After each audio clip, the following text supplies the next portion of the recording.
RCB watchers Mumbai ವಿರುದ್ಧ ನಡೀತಾರಂತ ನಾಳಿನ match ರೋಮಾಂಚಕ ನಡೀಲಿದೆ ಫ್ರೆಂಡ್. ಯಾಕಪ್ಪ ಅಂದ್ರೆ big player, big match, high voltage match. Mumbai ಹಾಗೆ ಬೆಂಗಳೂರು ಎರಡೂ ಕೂಡ ಸ್ಟ್ರಾಂಗ್ ಆಗಿದೆ.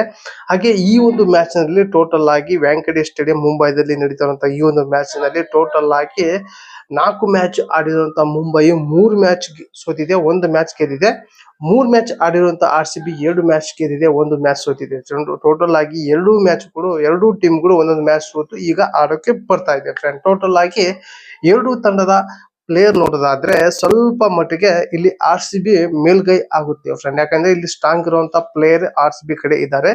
ಇಲ್ಲಿ ಮುಂಬೈಯಲ್ಲಿ ಟೋಟಲ್ ಆಗಿ ಒಂದು 4 ಜನ ಇಂಡಿಯನ್ ಟೀಮ್ ನಲ್ಲಿ ಆಡುವಂತ ಪ್ಲೇಯರ್ ಕೂಡ ಇದ್ದಾರೆ ಫ್ರೆಂಡ್. ಟೋಟಲ್ ಆಗಿ ಇಲ್ಲಿ ನಾಳೆ ಈ ಒಂದು ಗ್ರೌಂಡ್ ನಲ್ಲಿ ಯಾರು ಟಾಸ್ ಗೆಲ್ತಾರೋ ಅವ್ರು ಸೆಕೆಂಡ್ ಬ್ಯಾಟಿಂಗ್ ಆಯ್ಕೆ ಮಾಡ್ಕೊಂಡು ಫಿಕ್ಸ್, ಅಂದ್ರೆ ಬೌಲಿಂಗ್ ಆಯ್ಕೆ ಮಾಡ್ಕೊಳೋದು ಫಿಕ್ಸ್. ಯಾಕಪ್ಪ ಅಂದ್ರೆ ಇಲ್ಲಿ ಪಿಚ್ ರಿಪೋರ್ಟ್ ಇರುತ್ತೆ ಮ್ಯಾಚ್ ಇಲ್ಲಿ ಟಾಸ್ ಗೆದ್ದವರು ಸೆಕೆಂಡ್ ಬ್ಯಾಟಿಂಗ್ ಬೌಲಿಂಗ್ ಆಯ್ಕೆ ಮಾಡ್ಕೊಂತಾರೆ. ಇಲ್ಲಿ ಚೇಸಿಂಗ್ ಬಹಳ ಮ್ಯಾಚ್ ಗೆದ್ದಿದ್ದು, ಹಾಗಾಗಿ ಇಲ್ಲಿ ಟಾಸ್ ಗೆದ್ದವರು ಚೇಸಿಂಗ್ ತಗೊಂತಾರೆ, ಯಾವುದೇ ಒಂದು ಮುಲಾಜ್ ಇಲ್ಲದೆ ಫ್ರೆಂಡ್.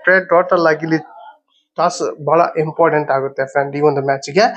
ಅದೇ ರೀತಿ ಈ ಒಂದು ಗ್ರೌಂಡ್ ನಲ್ಲಿ ಟೋಟಲ್ ಆಗಿ ಮುಂಬೈ ಹಾಗೆ RCB ಆಡಿರುವಂತ ಮ್ಯಾಚ್ ನಲ್ಲಿ ಮುಂಬೈ ಕೂಡ ಬಹಳ ಸಲ ಗೆದ್ದಿದೆ, RCB ಬಹಳ ಸಲ ಸೋತಿದೆ. ಹಾಗಾಗಿ ಇಲ್ಲಿ ಮುಂಬೈಗೆ ಸ್ವಲ್ಪ ಈ ಒಂದು ಪಿಚ್ ಎಲ್ಲಾ ರಿಪೋರ್ಟ್ ಕೂಡ ಗೊತ್ತಿದೆ ಫ್ರೆಂಡ್. ಯಾಕಪ್ಪ ಅಂದ್ರೆ ಇಲ್ಲಿ ಆಡಿರುವಂತಹ ರೋಹಿತ್ ಶರ್ಮಾ ಆಗ್ಲಿ ಹಾಗೆ ಸೂರ್ಯಕುಮಾರ್ ಆಗ್ಲಿ ಮುಂಬೈದವ್ರೆ. ಹಾಗಾಗಿ ಇಲ್ಲಿ ಈ ಒಂದು ಗ್ರೌಂಡ್ ಅವ್ರಿಗೆ ಹೆಲ್ಪ್ ಆಗುತ್ತೆ. ಹೋಮ್ ಗ್ರೌಂಡ್ ಕೂಡ ಸಪೋರ್ಟ್ ಮಾಡುತ್ತೆ. ಹಾಗಾಗಿ ನಾಳಿನ ಮ್ಯಾಚ್ ಸ್ವಲ್ಪ ಮುಂಬೈ ಕಡೆ ಆದ್ರೂ ಕೂಡ ಆಗಬಹುದು ಅಂತ ಈ ಒಂದು ವಿಡಿಯೋದಲ್ಲಿ ತಿಳಿಸ್ತೀನಿ. ಹಾಗೆ ಅದೇ ರೀತಿ ನಾಳಿನ ಮ್ಯಾಚು ವಿರಾಟ್ ಕೊಹ್ಲಿ ಎಷ್ಟು ರನ್ ಮಾಡ್ಬೋದು ಅಂತ ಕಮೆಂಟ್ ಮೂಲಕ ತಿಳಿಸಿ. ಯಾಕಪ್ಪ ಅಂದ್ರೆ ನಿಮ್ಮೊಂದು ಕಮೆಂಟ್ ಒಂದು ಗೆಸ್ ಮಾಡಿ ಎಷ್ಟು ರನ್ ಹೊಡಿಬಹುದು ಕಿಂಗ್ ಕೊಹ್ಲಿ ಅಂತ.